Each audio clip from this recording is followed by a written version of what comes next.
Speaker recognizes Representative Stapleton. Ditto, Mr. Speaker. When everyone was setting up their offices in January and early February of 2011, a group of us were faced with a pretty untenable position.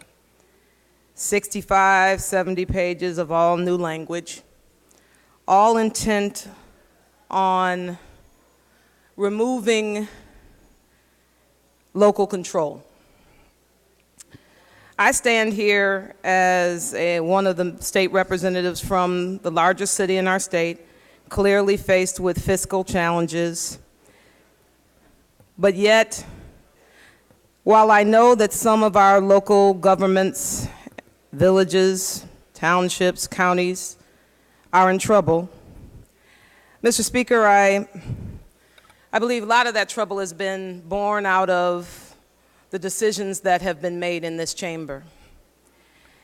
And so, like Speaker-elect Grimel, excuse me, that was a Freudian slip, future Minority Leader Grimel, I really was disappointed when I saw this bill come back before us. Essentially the same language added with the ability for local governments to pick their poison.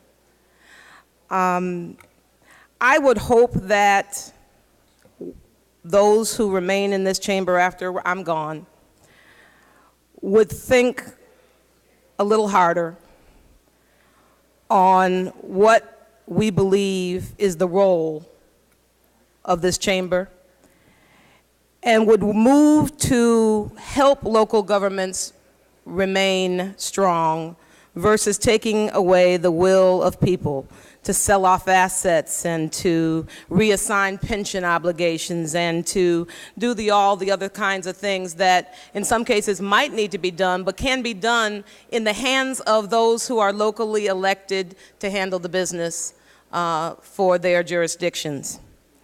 I was disappointed. I understand that something has to happen here and that we have so many cities that will continue to be in crisis. But again, Mr. Speaker, I think they're in crisis primarily because of the decisions that we are making and, quite frankly, slamming through over the next 24 hours. And so I ask that we consider what we continue to do to hurt our local governments. I ask that we reconsider this bill and find another way to help strengthen our local governments that are in so much trouble. This isn't the end, Mr. Speaker. Other things are going to happen as we continue to make these decisions.